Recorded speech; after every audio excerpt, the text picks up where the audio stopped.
reinforcements? Yeah, obviously we've signed 2 players already, but we need more players. We know this. The club is working on this. Me as a coach, selfishly, you want the players here the day one, ready to train from the pre-season. But we understand that football doesn't work like this, no? And I know the club is working hard to get those signings, and I'm trying obviously to help also. And just to gauge where the current group is at, what conversations have you had? I'm thinking, have you spoken to Arne Slot about what happened last season? Also the likes of Virgil van Dijk, the likes of Alisson as well. Have you spoken to them? Because they're 2 players as well with just 12 months left on their contract. Yes, I've spoken especially with all the players that have been in the World Cup, that especially the ones that have already been eliminated and are enjoying their holidays. I didn't want to disturb them or bother them while the World Cup was ongoing, but I think have been very good conversation. I'm also using this couple of weeks I've had before we start properly the first team trainings to talk with a lot of people around that work every day here, and those are the ones that are helping me create, I think, a good environment so our players can perform and can, let's say, we can maximize their abilities. Okay, thank you. Carl, do you want to go next? Can you say who you are and the organisation you're from, please, Carl? Just the first one. Carl Mark from the Press Association. Welcome, Andoni. Thank you. Just talk about that. Do you understand what it means to be a Liverpool manager? You say you've spoken to people about around the club. Do you understand what the job needs? Yeah, I want to think I understand. Probably until you are not here and until I don't go through certain experiences, I will not fully know. But I'm here to experience those situations. I'm ready for it. I understand this is a massive club. Everything that I'm gonna say now, it's gonna go to big scrutiny. You have to be very aware of the mistakes, but I wouldn't like also to be too careful. You know, I would like to act quite normal. We were talking to Tony now. I'm not gonna live in my bubble, just training ground, home. I would like also to go to the city, experience the city. I know some places I will have to take some pictures, or I will have to, but it's part also of the magic, no, of being the Liverpool manager, and I would like not to change too much. You spoke about talking to some of the players.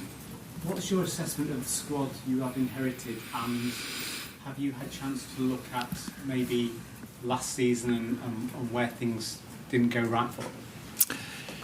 Yes, obviously I talked to the players, I talked to the staff, I talked about the things that were working very well, things that we think we can do differently. I wouldn't say better, differently.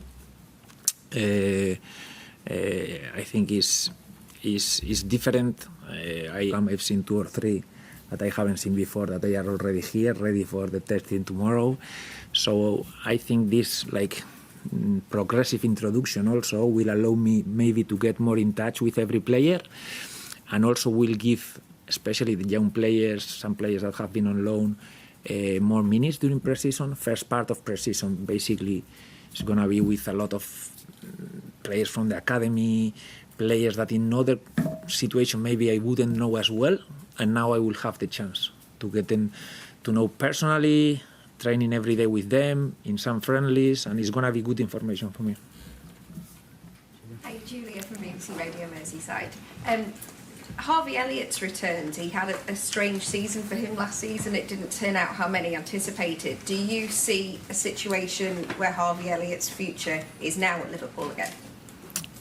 Definitely Harvey is here with us. He has come also. I've seen him with this eagerness of showing himself, getting himself ready again. He will have a chance during the pre-season.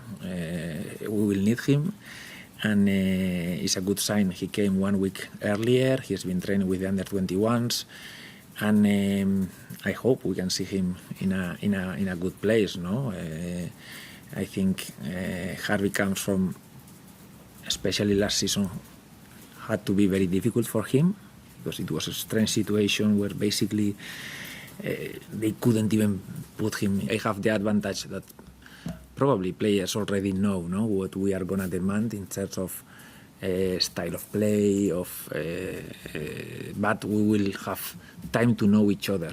One thing is to know a player, to talk to a player, to ask him, okay, where do you feel more comfortable in this position, in this other one?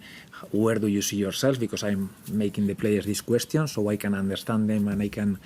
But after, I will see them train. I will make some tests during pre-season. I will feel things and then I will take decisions from there. Just follow up on that. You're about trying to know the players. How much will the World Cup impact you as a new manager trying to learn about your new players when they're going to come back in sort of bits and bobs? Sorry, I didn't get the question. You're obviously a new manager working with new players.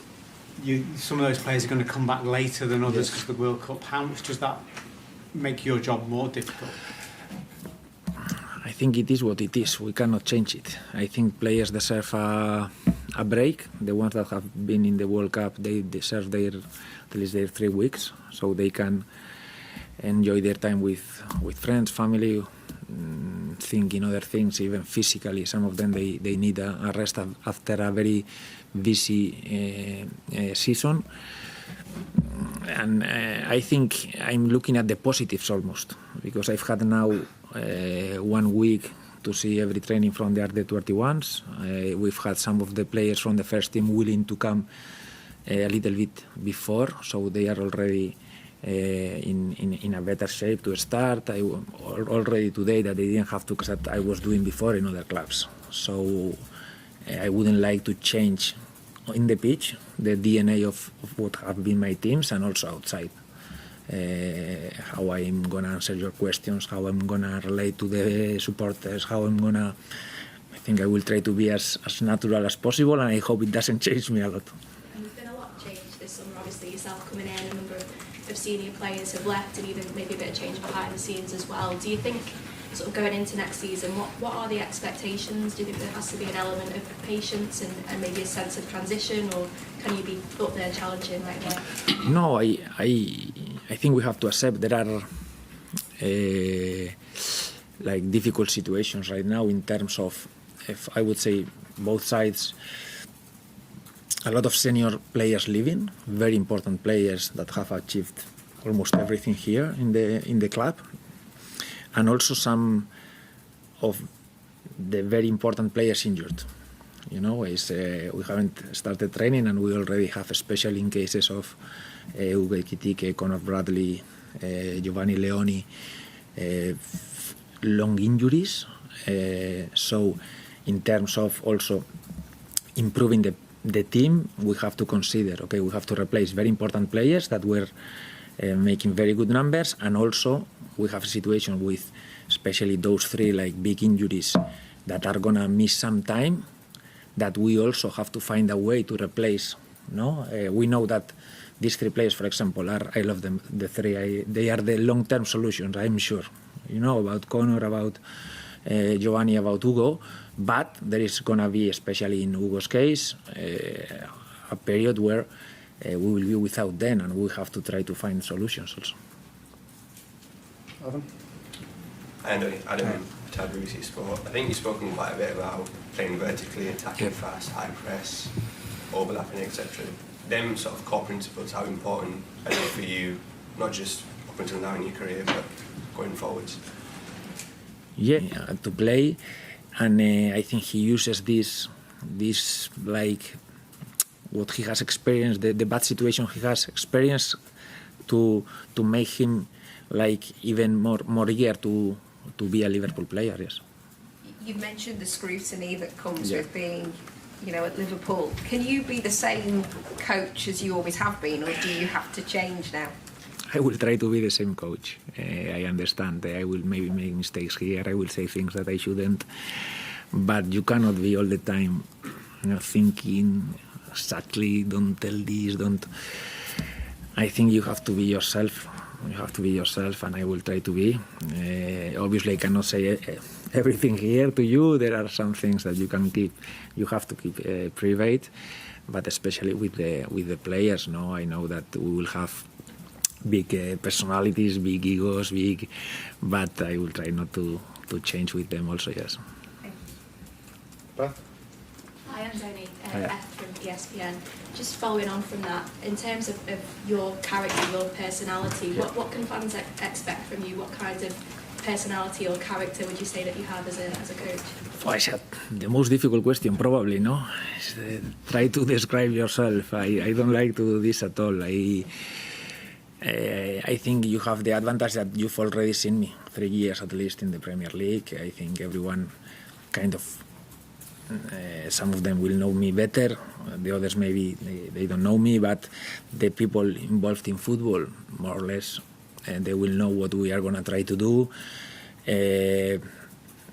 Obviously, I understand that this is Liverpool. We have to change some things. We have to change a little bit, even tactically, even on the pitch, but if they sign me, it's because they want a lot of things